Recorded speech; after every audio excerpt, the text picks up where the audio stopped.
It is time to dig out your old Pokémon cards. Financial experts say the monster trading cards are holding up better than the S&P 500. Out of all the things to invest in, stocks and index funds, gold and Bitcoin, who would have thought that the rate of return on this would have outperformed all of those other assets? This is a box of Evolving Skies Pokemon cards I bought for $140 about 3 years ago. Today it's worth $2,500. That's an 18x return in 3 years, which is pretty ridiculous. In 2025, Pokemon card investing has gone completely off the rails. But the crazy part is, it's not all about the vintage stuff. A lot of the biggest price spikes are for modern sets. And there are a ton of people, or Poké investors, who have made a killing. Of course, there is a dark side. Really? That's ridiculous. Oh, come on, bro. That's ridiculous. Every boom invites scalpers. I'm sure you've seen plenty of videos of people clearing out shelves at Targets, or even getting into fights in parking lots over Pokemon cards. Now, don't get me wrong, the inner child in me loves Pokemon, but if you catch me getting into a fistfight at a Walmart over Pokemon cards, just tell the cops to hit me with the taser. The Pokemon Company's print runs have increased dramatically, but they still can't keep up with overall demand, and the prices keep skyrocketing. But the question is this all just a bubble? Let's zoom out. In fact, let's go all the way back to the beginning. It all started in the 90s. Generation 1 Pokemon cards hit like a tidal wave, and if you were there, you remember the chaos. For kids, these cards were sacred. For parents, they were overpriced cardboard destined for trash heaps alongside Beanie Babies and Pogs. But fast forward nearly 30 years, and Pokemon cards are somehow bigger than ever. Things really exploded during the pandemic. Stuck at home with stimulus checks and nostalgia, millennials went hunting for their childhood. And nobody threw gasoline on the fire quite like Logan Paul, who bought a first edition base set Charizard for $150,000 and wore it around his neck like a pendant at WrestleMania. Vintage cards, especially those from the Wizards of the Coast era from the late 90s and early 2000s, were the holy grails. No way.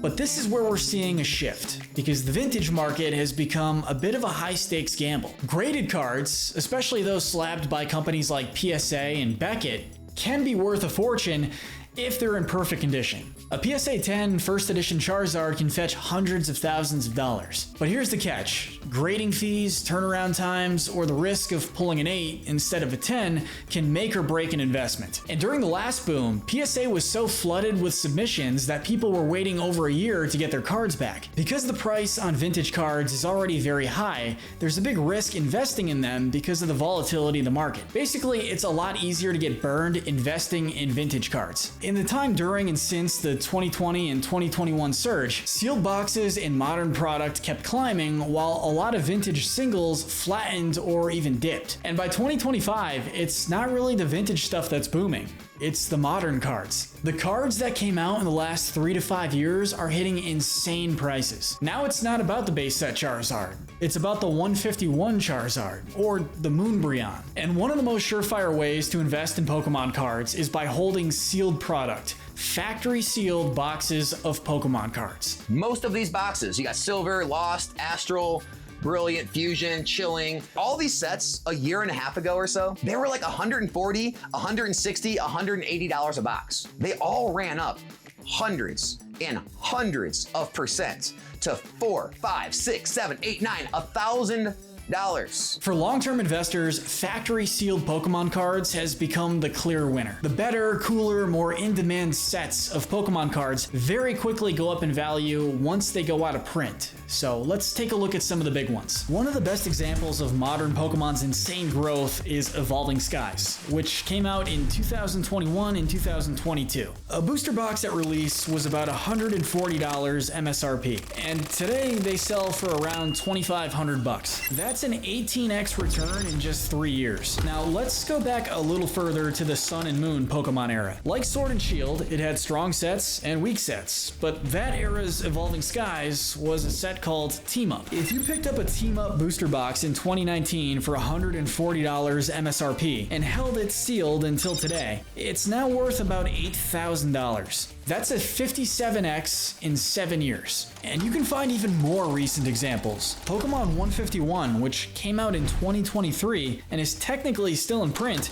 is going absolutely crazy. 151 Elite Trainer boxes sold for $50 MSRP, and now they sell for about $375, which is already a crazy 7.5x return. Here's another crazy example. In 2021, Pokemon released the Celebration set for their 25-year anniversary. One of these Elite Trainer boxes went for $50 MSRP, and 5 years before that, they had a set called Generations for the 20-year anniversary. And I remember looking up the value of a $50 Generations ETB while Celebrations was still being sold. And I was blown away that those $50 Generations ETBs were valued at about $500. That's a 10x return in 5 years. But what's even crazier is now we're just 1 year away from Pokemon's 30-year anniversary, and now those 9-year-old Generation ETBs are going for $2,000. That's a 40x return in 9 years. The value of the 25th anniversary Celebrations ETB is about $250,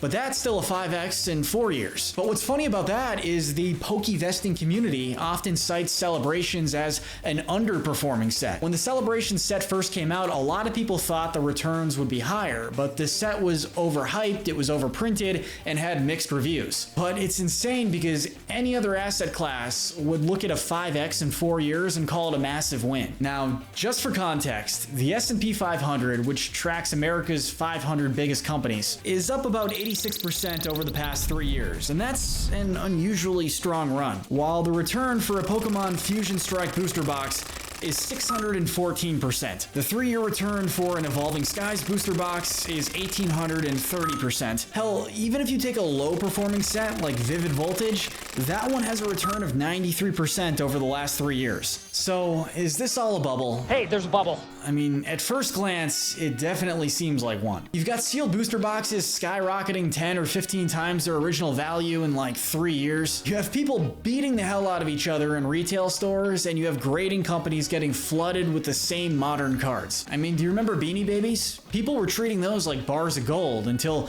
overnight, they just turned into trash. But the reality is, Pokemon are not Beanie Babies. Pokemon has been around for nearly 30 years, and throughout every cycle of hype and burnout, it's always come back stronger. In fact, Pokemon is the highest grossing media franchise of all time. $147 billion. That's more than Mickey Mouse, more than Star Wars, more than the MCU, Harry Potter, or Call of Duty.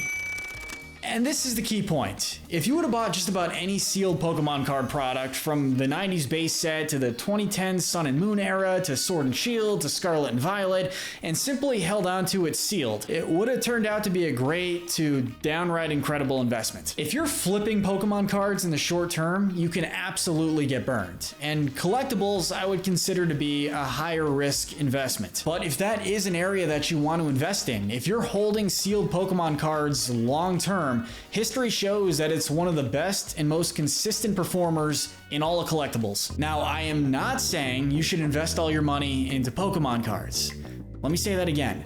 I am not saying you should invest all your money into Pokemon cards. My personal investment strategy is to put most of my investments into very boring index funds and then some of my investments into individual stocks, Bitcoin, and gold. Diversification is incredibly important. That's why the S&P 500, although boring, is incredibly safe and smart long term. But I do like the idea of allocating a very small part of your investment funds into sealed Pokemon cards. Not to flip them short term, but to put them away for a very long time. I mean, even Kevin O'Leary from Shark Tank is investing 5% of his portfolio into collectibles. It's going to be a part of an index that I'm going to continue to grow along with my partners. We look at it no different than our Bitcoin holdings, our Ethereum holdings, our gold holdings. For me, this is going to be a 5% weighting in my portfolio. I don't see it any differently than any of those other asset classes.